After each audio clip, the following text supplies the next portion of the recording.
Coach, nice Friday night here out on the baseball field, and it always feels a little bit better when you have a young man that has an outstanding performance, and doggone Robert Byrd with a no-hitter. Talk a little bit about how special that is for a kid to be able to experience that. Well, Robert's come a long ways too. You know, he's been in the program ever since he's been in the 7th grade, and he's worked harder, probably harder than any kid that I've ever had to get to where he is. And you know, Robert didn't pitch a whole lot coming up through, and we'd use him as a closer, kind of like last year. And then all of a sudden now he's got to turn in and be a starter, and has done couldn't ask for any more.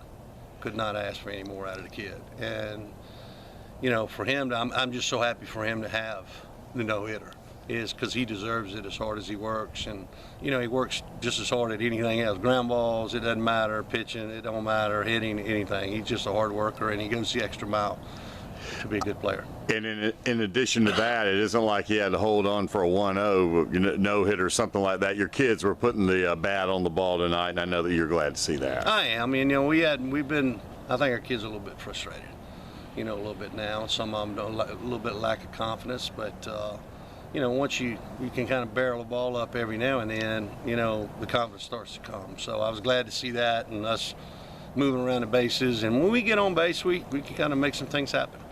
So. As far as just kind of the state of the state right now, obviously Robert was telling me, he said he felt like this could be a real kind of a shot in the arm for the team, and he said he felt like they needed kind of like a little push, and he said obviously the spirits are very high tonight after winning the way that you did against your rival. And do you feel like this can be one of those games that, I don't want to be overly dramatic about it, but could kind of give them a little, you know, a little boost going forward? You know, I think, you know, anything that happens good for us right now is great. And you know, we've had our ups and downs this year, you know, where, you know, we play good and then we don't play so good, and then we turn back around and play good a couple times, then we don't play so good. So we're not being very consistent, but I think this might get us over the hurdle a little bit. We got a tough game against Ben Lippen coming up, and then we, you know, turn back around, and in baseball is a winning game. You come back and you got Heathwood again. So I don't know what's going to happen in our conference right now. I think everything's kind of up in the air, so you don't know who's going to be where. Everybody kind of beat up on everybody at the start, so we'll see what happens at the end, and hopefully we'll get in the playoffs and maybe we can slide in there and sneak up on somebody. All right, I'm going to let you go because I know there's a couple of guys waiting to have a cold Coca-Cola with you. Right. So, all right, Coach, congratulations. Great win for you tonight, man. Thank you. I appreciate it.